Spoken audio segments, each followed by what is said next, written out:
자, 오늘 그리스도 안에 복음 안에서의 자기 이해라는 제목으로 같이 말씀을 나눠 보도록 하겠습니다. 여러분, 사람이 살아가면서 자기에 대한 정체성을 갖는 것은 매우 중요합니다. 그리고 그 정체성이 건강하다면 그 사람 가운데, 그 사람의 삶 가운데 행복이 있겠죠.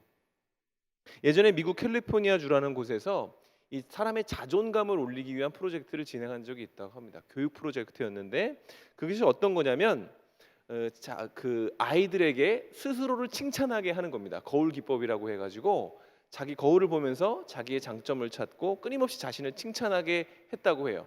뿐만이 아니라 선생님부터 학교, 교육의 모든 과정 가운데 있는 그 과정 가운데에서 지적 같은 것을 하지 않고 무조건 칭찬을 해줘라. 그가 자신에 대해서 만족하고 자신에 대해서 존중할 수 있도록 칭찬을 해주자라는 프로젝트를 진행한 적이 있다라고 합니다.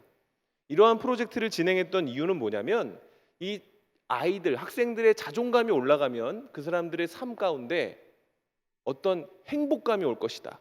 그들이 행복해지고 뭔가 성취감이 있는 인생을 살 것이라고 기대했기 때문에 그렇습니다. 그리고 몇십 년이 지난 후에 그런 교육을 받은 사람들을 한번 검사해 봤대요. 이들이 어떤 인생을 살고 있는가, 자신에 대한 자존감이 얼마나 높은가. 그 검사 결과는 기대한 것과는 좀 달랐다고 합니다. 그 칭찬을 하고 거울 기법으로 자신의 자존감을 높여주기 위해 애썼음에도 불구하고 그들의 인생 가운데 자존감이 그렇게 높은 모습을 보여주지는 않았다고 해요. 그러니까 일종의 교육의 프로젝트가 실패했다라고 볼 수 있는 거죠. 비슷한 교육 가운데 중국의 상식 교육이라는 것도 있었는데 이것 또한 결과적으로는 실패했다라고 합니다. 여기서 알 수 있는 것은 무엇입니까? 무조건적인 칭찬이 한 사람의 자존감을 높여주는 것이 아니다라는 겁니다. 그냥 무조건 모든 것을 외면하고 장점만을 보고 좋은 것만을 칭찬한다고 해서 그 사람의 자존감이 온전해지지는 않는다. 우린 이런 부분을 발견할 수 있는 거죠.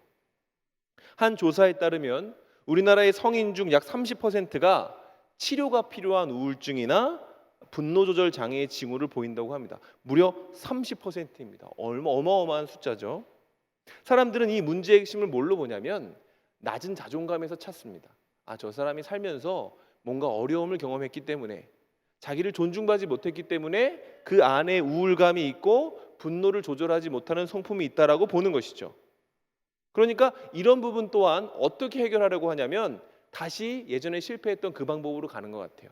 더 그 사람이 있는 그대로를 인정해주자. 더 많이 칭찬해주고 더 많이 그냥 문제가 아니라 장점을 보게 하자. 이런 식으로 접근하는 것 같습니다. 그러나 여러분, 앞서 그 방법이 실패했듯이 무조건적인 칭찬이나 무조건적인 자기 합리화는 결코 그 사람의 자존감을 올려줄 수 없다라는 것을 알아야 하는 거예요. 그럼에도 불구하고 우리가 온전한 자존감을 갖는 건 매우 중요하다고 할 수 있습니다. 그렇다면 성경은 그것에 대해서 어떻게 이야기하고 있을까요? 우리가 진정으로 견고한 자존감을 가지고 행복한 인생을 살아갈 수 있는 기반을 마련하려면 어떤 관점을 가지고 우리 스스로를 바라봐야 하는지 오늘 성경이 바로 그 방법에 대해서 이야기하고 있습니다. 오늘 우리가 읽은 말씀은 유명한 말씀이죠. 이전 것은 지나갔으니 보라 새 것이 되었도다.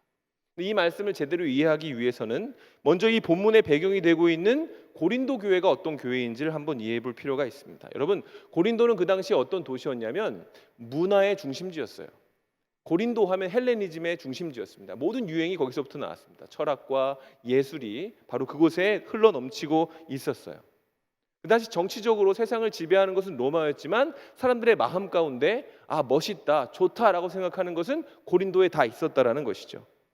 그럼 여러분, 헬레니즘 문화라는 것은 어떤 겁니까? 헬레니즘은 인본주의죠. 인간의 아름다움과 탁월함에 대해서 인정하고 그것을 드러내는 그런 문화를 가지고 있습니다. 예술을 통해서 인간 육체의 아름다움에 대해서 묘사를 하고 문학을 통해서도 인간 정서의 아름다움을 이야기를 하죠. 뿐만 아니라 철학을 통해서 그 안에 내면의 욕구를 합리화하고 그것이 좋다, 그것이 아름답다라고 표현하는 것이 바로 헬레니즘 문화의 특징입니다.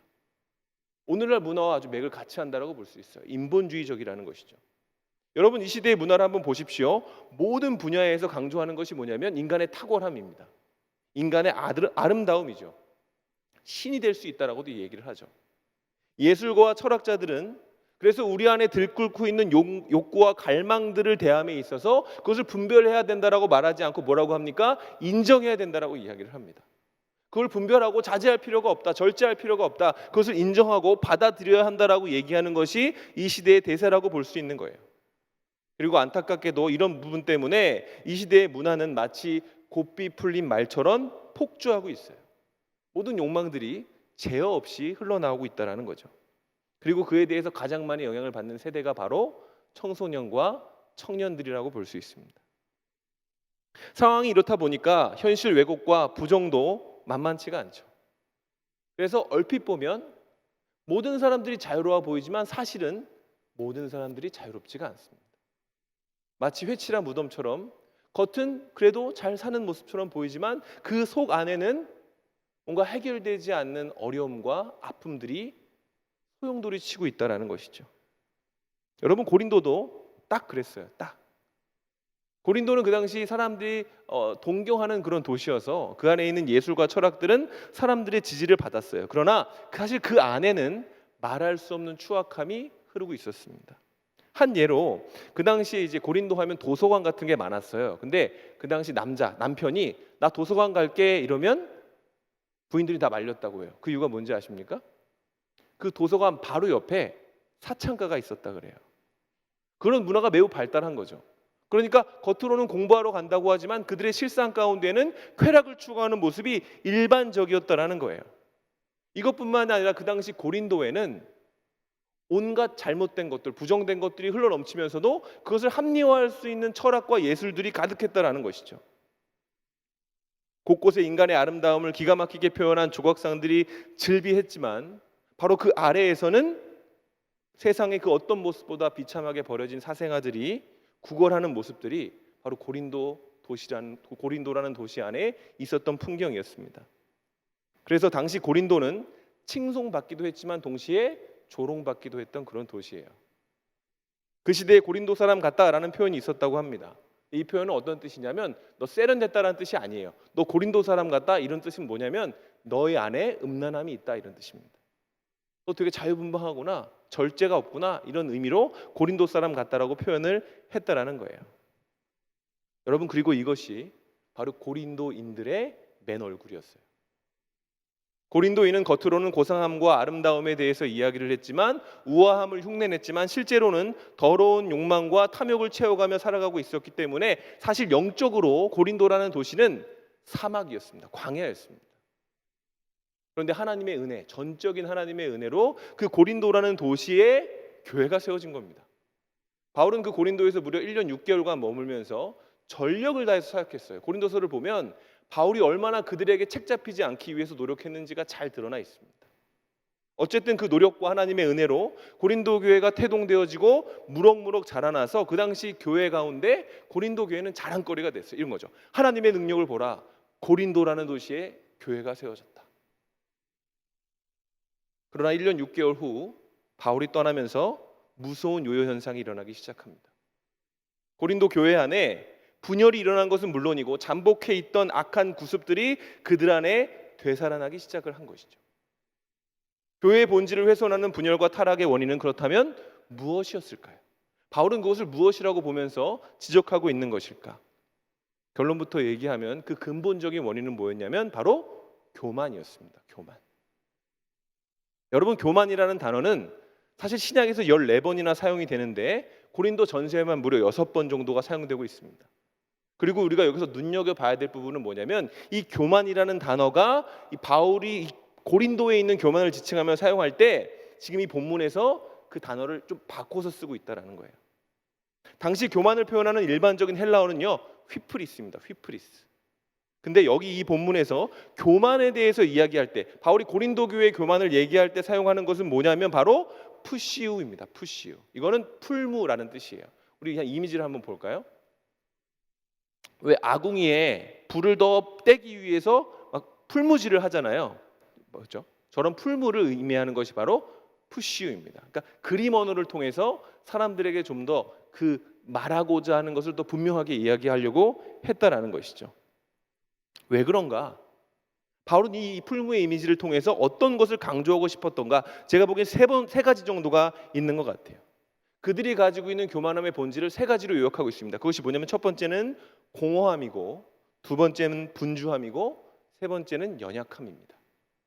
한 가지씩 한번 살펴보죠. 첫째, 공허함에 대해서 바울은 교만의 공허함에 대해서 이야기를 합니다. 바울은 풀무의 이미지를 통해 스스로 부풀린다 할지라도 결국은 속이 비어 있다라는 것을 강조하고 싶었던 거죠. 이렇게 얘기하는 겁니다. 교만한 자아는 공허할 뿐이다. 여러분, 쉐렌 키에르케고르라는 학자가 있어요. 그 사람이 죽음에 이르는 병에서 뭐라고 이야기를 했냐면, 인간 본성 속에는 하나님이 아닌 것으로 자기를 채우려는 마음을 가지고 있다, 이렇게 이야기를 했어요. 정의를 한 것이죠, 인간의 마음을. 여러분, 가만히 생각하면 정말로 맞는 말일 수밖에 없습니다. 이게 바로 우리의 본질이에요. 하나님이 아닌 다른 것으로 우리의 공허함을 채우려고 합니다. 그리고 이것이 우리를 망가뜨리는 원수와도 같은 죄의 본성이라고 할 수 있죠. 사람들은 그토록 자기의 안을 채우고 싶어 하면서도 항상 하나님 말고 다른 것을 추구하죠. 아무리 생각이 없어 보이는 사람이라고 할지라도 마주 앉아서 1시간만 이야기를 해보면 저마다 쫓는 게 있어요. 어떤 사람은 물질에 대해서 굉장히 갈망하고 있고, 어떤 사람은 아름다움에 대해서, 어떤 사람은 지식에 대해서, 어떤 사람은 큰 명예와 인기를 추구하고 있습니다. 그냥 쫓는 것이 아니라 자존심 내놓고 많은 희생과 비용을 들이면서 그것을 쫓죠. 왜 그렇게 할까요? 그것이 곧 행복의 비결이라고 믿기 때문에 그렇습니다. 이걸로 내 안을 채우면 난 진짜 행복해질 수 있어, 이렇게 믿음을 갖고 있는 것이죠. 스스로 그렇게 믿는 겁니다. 내가 행복하려면 이거는 꼭 있어야 돼. 이거를 내 안에 꽉 채워야 돼. 그래서 그들은 그것들을 자기 안에 채우기 위해서 물불 가리지 않는 것이죠. 우리는 그렇게 사는 사람들의 내면이 비어있다라는 것을 기사나 여러 가지를 통해서 자주 발견하곤 합니다. 왜 그럴까요? 모든 걸 다 가진 사람, 우리가 볼 땐 진짜 부러운 사람인데 왜 그 안이 공허하다라고 얘기하는 걸까요? 그 이유는 그들이 채워놓은 것이, 행복하기 위해 채워놓은 것들이 사실은 공허한 것이기 때문에 그래요. 공기와도 같은 것이었기 때문에 그런 것입니다. 그러나 더 큰 문제는 그것들은 갈망하면 갈망할수록 우리를 채우기는커녕 더욱더 우리를 빈곤하게 만든다는 사실이 더 문제입니다. 행복의 필수 조건이라 생각했던 물질, 아름다움, 명예나 지위 같은 것들이 그 사람들을 잠깐은 행복하게 만드는 것 같지만 결국 그것 때문에 더 근심하고, 그것 때문에 더 상처받고, 그것 때문에 자기의 자존감이 더욱더 무너지는 것을 우리는 발견하게 된다는 것이죠. 그러니까 마치 이러한 잘못된 것들, 하나님이 아닌 다른 것으로 자신을 채우려는 시도는 마치 목이 말라서 바닷물을 들이키는 것과 똑같은 효과를 낼 수밖에 없다라는 겁니다. 공허한 것이죠. 두 번째, 교만한 자의 특성은 분주함이라고 할 수 있습니다. 여러분, 뭐 하느라 분주할까요? 요즘에 현대인의 특징이 분주함 아닙니까? 분주함. 항상 멀티도 아니죠. 여러 가지 요즘엔 다중인격이라는 말도 나오잖아요. 수많은 일들을 하면서 분주하게 살아요. 왜 분주한가? 그 분주함의 궁극적 원인은 비교하기 때문에 그런 겁니다. 여러분, 교만한 사람은 이런 맥락에서 곁눈질하는 사람이다라고도 볼 수 있어요. 끊임없이 자신과 타인을 비교하고, 조금이라도 우월한 것이 있으면 우쭐하고, 부족한 것이 있으면 의기소침해지는 거죠. C.S. 루이스라고 하는 학자가 있습니다. 그 사람이 순전한 기독교라는 책에서 이 교만을 뭐라고 얘기했냐면 끝없는 경쟁심이다, 이렇게 정의했어요. 끝없는 경쟁심. 그러면서 이렇게 이야기를 했습니다. 교만은 단순히 무언가를 가지는 것에 만족하지 못하고 옆 사람보다 더 가져야만 만족하는 것이다. 우리는 사람들이 돈 많고 똑똑하고 잘생긴 것을 뽐낸다고 말하지만 사실은 그렇지 않다. 그들은 남들보다 더 돈이 많고 더 똑똑하고 더 잘생긴 것을 뽐내는 것이다. 여러분, 교만한 사람들이 공통적으로 섬기는 우상이 한 가지 있어요. 그게 뭐냐면요, 더입니다. 더. 그 사람은 돈, 명예, 지위를 쫓는다기보다는 더를 쫓는 거예요. 옆에 사람보다 좀 더, 옆에 사람보다 조금만 더, 이런 것을 생각하는 것이죠. 더라는 우상을 섬기는 사람은 남들보다 더 성공하고 더 똑똑하고 더 잘생긴 것을 발견했을 때는 우쭐해합니다. 그러나 반대의 경우에는 의기소침하고 열등감에 휩싸이는 것이죠. 이전에 느꼈던 그 우쭐함과 만족이 거품처럼 사라지고 그 느낌을 참을 수 없기 때문에 그에 중독된 사람처럼 다시 그 우쭐함과 만족을 느끼려고 더 분주하게 사는 겁니다. 그러니까 매번 바쁜 거예요. 뭔가 하나님께 집중할 시간이 없는 겁니다. 왜? 낙오될 것 같으니까. 이러다가 가지고 있는 것까지 잃어버릴 것 같으니까. 그래서 덜하는 우상을 섬기는 사람은 누구보다 늘 바쁘지만 항상 새로운 강자의 등장을 경계하고 두려워하면서 그 안에 진정한 안식, 평안, 쉼을 누리지 못하게 되는 것이죠. 교만한 자의 특성 세 번째는 뭘까요? 바로 연약함이에요. 연약함. 풀무의 특징이 뭐예요? 끊임없이 움직이는 겁니다. 불이 꺼지기 직전까지 계속 움직여줘야 되는 것이 풀무예요. 끊임없이 부풀었다 쪼그라지는 것을 반복하는 풀무는 여러분 결국 고장날 수밖에 없다라는 한계를 가지고 있습니다. 교만한 사람은 바람 앞에 등 뿌리고 바닷가의 모래성과도 같습니다. 견고한 실체가 없이 억지로 당당해지려는 사람은 우쭐해지거나 또는 의기소침해지기를 반복하기 때문에 언젠가는 고장이 날 수밖에 없다라는 거예요. 언젠가는. 어쩔 때는 우쭐하고 어쩔 때는 의기소침하다가 결국엔 고장이 나버려요. 여러분 사실 이 우월함과 열등감이라는 건요 서로 다른 게 아니라 동전의 양면과도 같은 것입니다. 둘 다 자신에게 너무나 집중하기 때문에 일어나는 현상이죠. 자기에게 집중하기 때문에.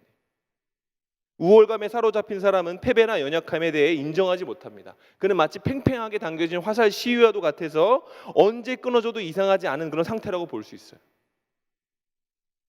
그래서 우월감에 도취된 사람은 자기의 부족함이 드러날 때 불같이 화를 내거나 혹은 낙심하여 깊은 어둠 속으로 침몰하게 돼요. 이걸 다른 말로 뭐라고 하는지 아세요? 열등감이라고 합니다. 열등감에 빠진 사람이 되뇌는 말이 있죠. 그게 뭐예요? 내가 싫다는 거예요. 내가 마음에 들지 않는다는 것입니다. 왜 그렇죠? 연약한 자기의 모습이 자기 모습 그 자체라고 인정하기가 싫은 겁니다. 내가 이런 사람 일리가 없잖아. 자기 사랑의 다른 표현이죠. 내가 이런 존재일 리가 없어. 더 적나라하게 말하면 그만큼 더 부풀어지고 싶어하기 때문에 그에 만족하지 못하기 때문에 그는 열등하게 느끼는 겁니다. 자신. 이런 맥락에서 우월감과 열등감은 결국은 같은 것이다. 자기를 사랑할 때 생겨나는 것이다라고 볼 수 있는 거예요. 여러분 정리하겠습니다. 바울이 드러내고자 했던 교만함의 특징이 뭐라고요? 공허함, 분주함, 연약함이에요. 근데 여러분 고린도를 정의하는 것이 교만이라면 그 실상이 바로 그랬다는 거예요. 고린도가. 아까 얘기했죠. 고린도 교회를 누가 세웠다고요? 하나님이 세웠습니다. 영적 사막과도 같은 고린도에 하나님의 전적인 은혜와 역사하심을 통하여 바울의 능력이 아니라 오직 하나님의 능력과 역사하심을 통해 그 사막과도 같은 곳에 하나님의 교회가 세워진 겁니다. 누군가의 계획이나 실력 때문이 아니라 오직 하나님의 은혜 때문에. 근데 이 사실을 망각하고 그들이 자신을 좀 더 바라보면서 자기의 스타일, 난 아볼로 스타일인데, 난 베드로야, 난 그리스도인데 이런 식으로 팔을 나누기 시작하고 아 그래 나는 이 정도의 주장을 할 수 있는 사람이니까 예전에 내가 했던 방식도 합리화할 수 있어라는 자신감을 갖게 되면서 고린도 안에 썩어질 구습을 쫓아 공허한 것을 쫓고 쉼없이 분주하며 그로 말미암아 연약해지는 사건들이 일어났다는 것이죠. 바울은 지금 그것을 지적하고 있는 겁니다. 너네가 교만하기 때문에 이런 문제가 생긴 것이다. 그러나 여러분 바울은 고린도 교회를 사랑했어요. 우리가 오늘 표어로 삼은 고린도 전서 13장 바로 그 고린도에 보낸 편지 아닙니까? 그래서 바울이 이 편지의 목적은 뭐냐면요 너네 잘못했어 틀렸어라는 걸 지적하려는 것이 아니라 그 틀린 것을 어떻게 교정해 줄 수 있는지 그들에게 진정한 해답이 어떤 것인지를 알려주고자 하는 것이 바울의 목적이었어요.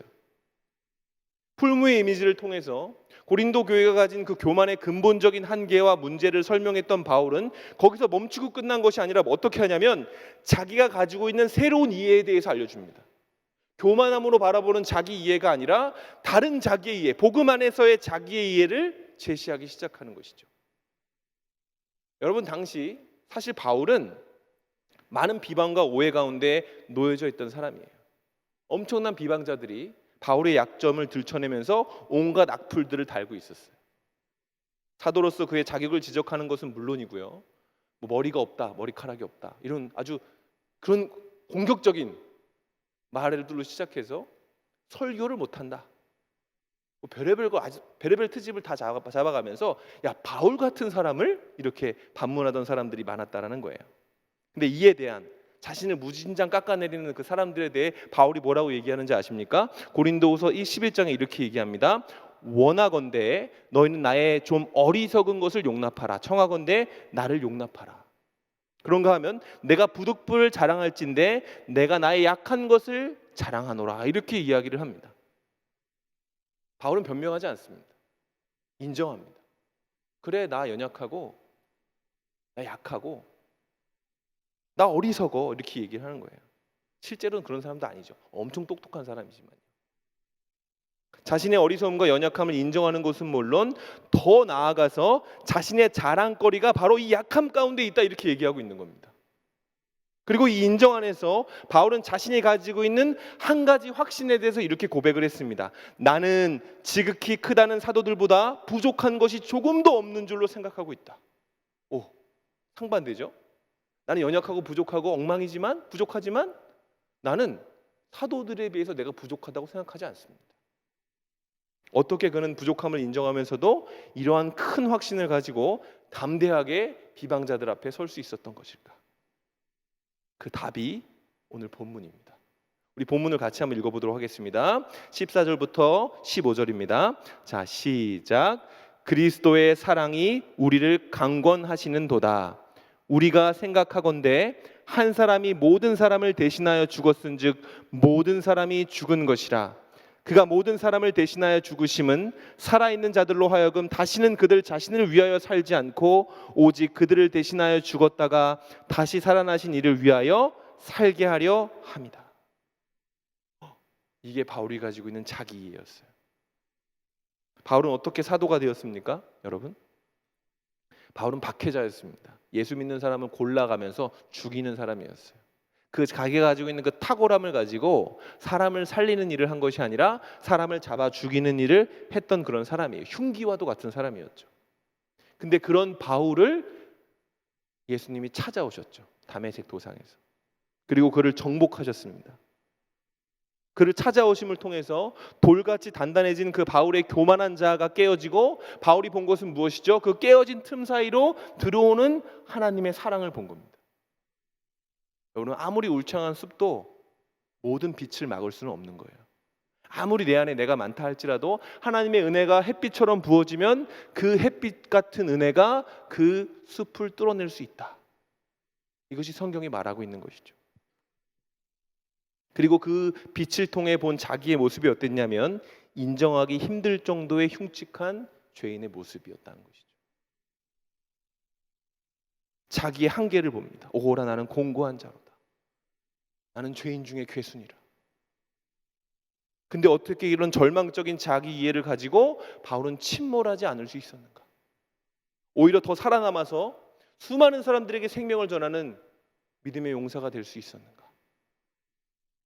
신실한 성도를 잡아 죽이던 그가 사도가 되어서 예수 그리스도의 이름을 전하는 사람으로 살 수 있었는가? 그 이유는요, 그가 사랑 안에서 자신을 봤기 때문에 그렇습니다. 그리스도의 사랑 안에서 자신을 보았기 때문에. 여러분, 여기서 우리가 분명하게 알아야 될 그 사랑의 표현이 뭐냐면요, 이겁니다. 그리스도의 사랑이 우리를 강권하신다. 이게 진짜 특별한 단어예요. 헬라어로 이 강건하다는 게 뭐냐면 쉐네코예요. 쉐네코. 근데 이 성경에서 쉐네코라는 단어가 등장하는 본문이 하나가 있습니다. 그게 뭐냐면 누가복음 8장 45절이에요. 예수께서 이르시되 내게 손을 댄 자가 누구냐 하시니 다 아니라 할 때에 베드로가 이르되 주여 무리가 밀려들어 미나이다. 여기서 밀려들어 미나이다에 사용된 단어가 바로 쉐네코예요. 쉐네코. 이 당시 예수님은 사람들이 어떤 존재였냐면요, 기적이었어요. 미라클. 예수님께 손을 대면 낫는다, 이런 인식이 있었습니다. 혈루병 여인도 그랬죠. 그러니까 사람들이 예수님을 어떻게 붙잡으려고 했을까요? 젖먹던 힘을 다해서 물에 빠진 사람이 쥐푸라기 잡듯이 예수님을 붙잡으려고 한 겁니다. 근데 바울이 지금 뭐라고 얘기하는 거예요? 하나님이 자기를 그렇게 붙잡고 있다고 얘기하는 겁니다. 하나님이, 그 전능의 하나님이 온 힘을 다해서 자신의 모든 능력을 다해서 나를 붙잡고 계신다. 이것이 바울이 가지고 있는 자기 인식이었어요. 자기 이해였어요. 전능하신 하나님이 온 힘을 다해 자신을 붙잡고 있다. 다른 말로 하면 전능하신 하나님이 온 열심을 다해서 나를 사랑하고 지지하고 계신다. 여러분, 사실 바울은요, 예수님 때문에 망한 사람이에요. 세상적으로 보면 총망받는 사람이었습니다. 유대인의 지도자가 되는 것이 분명했던 사람입니다. 근데 다메섹 도상에서 예수님을 만나면서 무려 14년 동안 고향에 처박혀서 아무것도 아닌 사람으로 살아야만 했어요. 예수님을 만나는 바람에 청년 사울이 가진 모든 자랑거리, 그의 출신과 지식과 수준이 그 의미와 빛을 잃었다는 것이죠. 그러나 그 대신 바울이 얻은 것 단 하나, 그게 뭐냐면 하나님의 사랑입니다. 하나님의 손길, 하나님의 지지.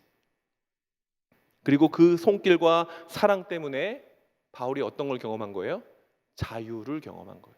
해방을 경험한 것입니다. 자신을 옥매고 있는 그 억압, 율법의 그 억압 가운데 풀려나면서 사람 죽이는 흉기가 아니라 사람 살리는 이기로 변화되었다는 것이죠.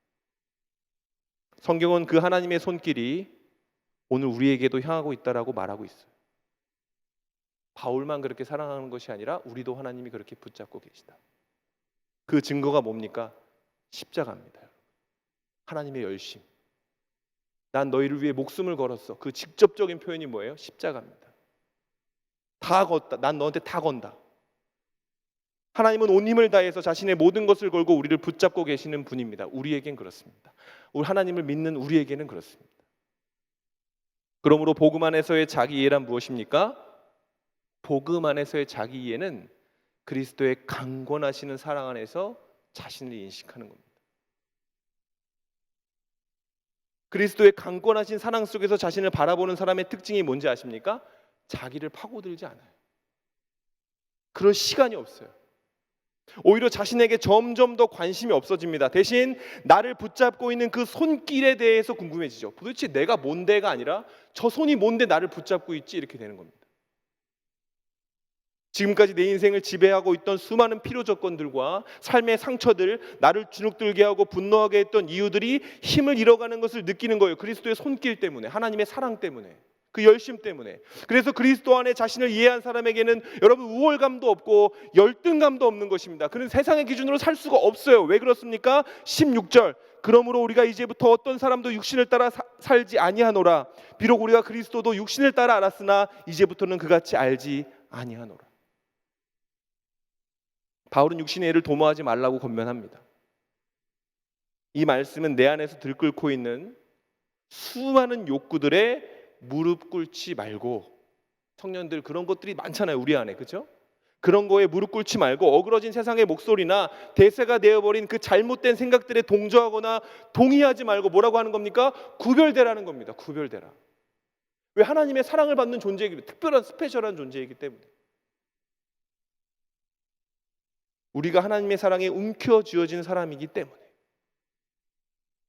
세상이 아닌 하나님께 사로잡힌 사람이기 때문에.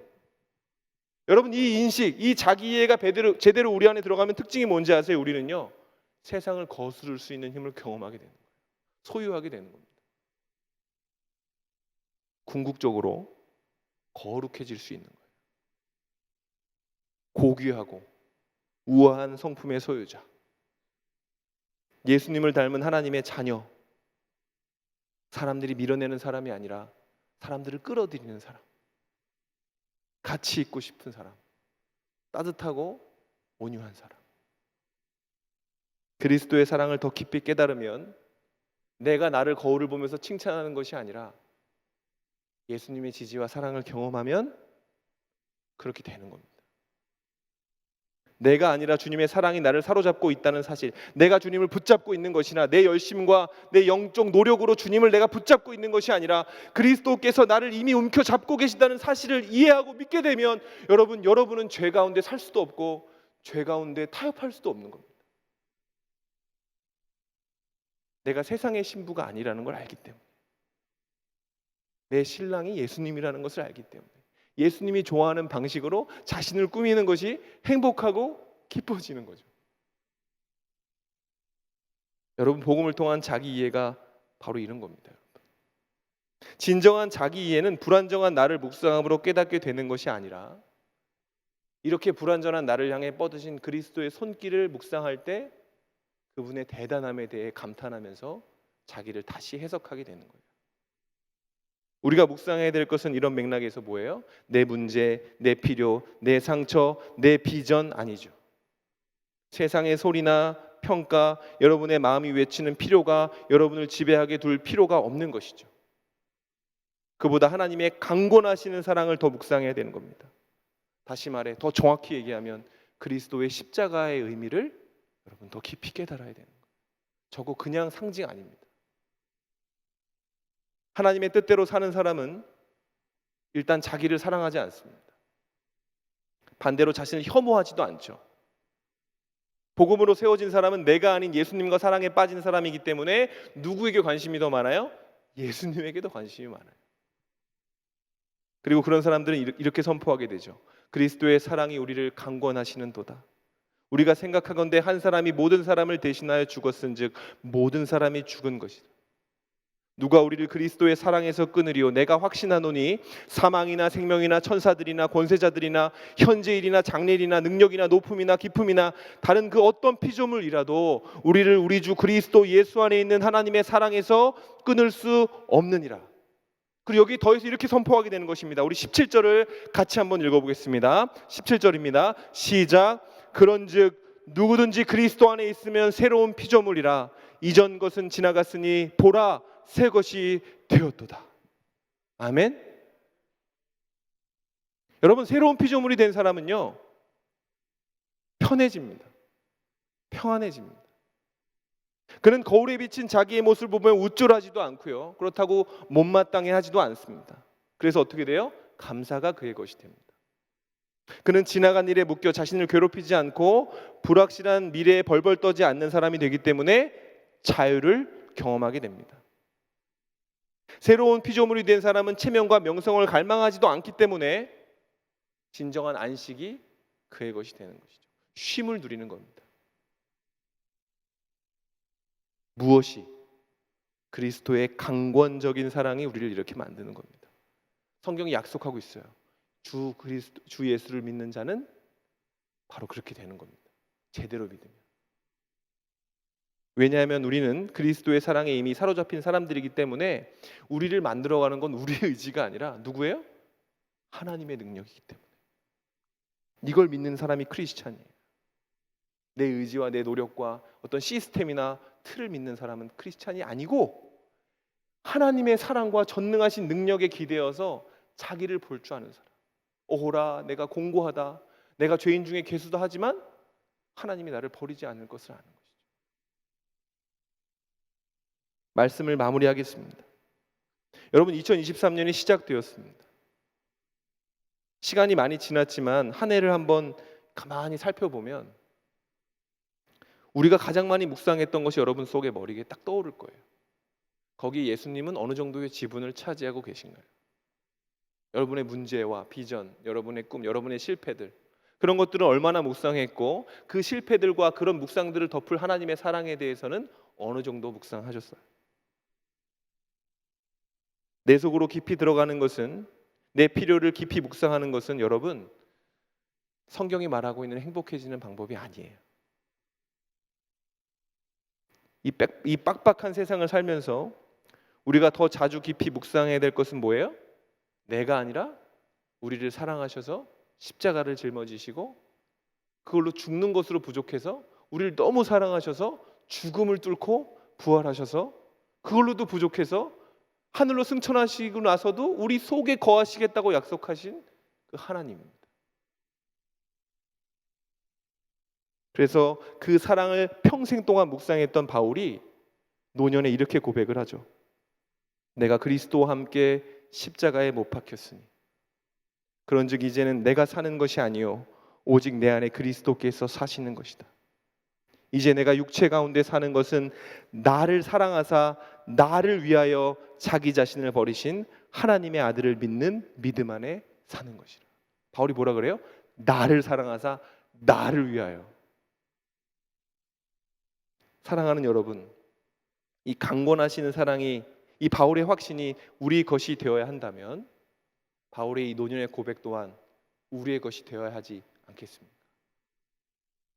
그리스도의 강권적인 사랑을 믿고 크리스천답게 한번 도전해보는 저와 여러분이 되었으면 좋겠습니다. 나의 필요와 나의 상처를 묵상했던 시간들을 이제 돌이켜서 이제는 예수님의 놀라우신 사랑과 그 능력의 십자가를 묵상하면서 살아가신다면 여러분, 모든 것을 가능케 하시는 주님께서 우리의 모습을 새로운 피조물로 빚어내실 것이고, 그 사랑에 힘입어 우리가 누군가를 감히 사랑할 수 있는 하나님의 도구가 되어서 이 땅의 수많은 모서리들을 둥글게 바꾸어 놓을 수 있게 될 것입니다. 그런 하나님의 쓰임받는 도구가 되시는 저와 여러분이 되시기를, 예수님 닮은 형상으로 빚어지는 저와 여러분이 되시기를 주님의 이름으로 축원합니다.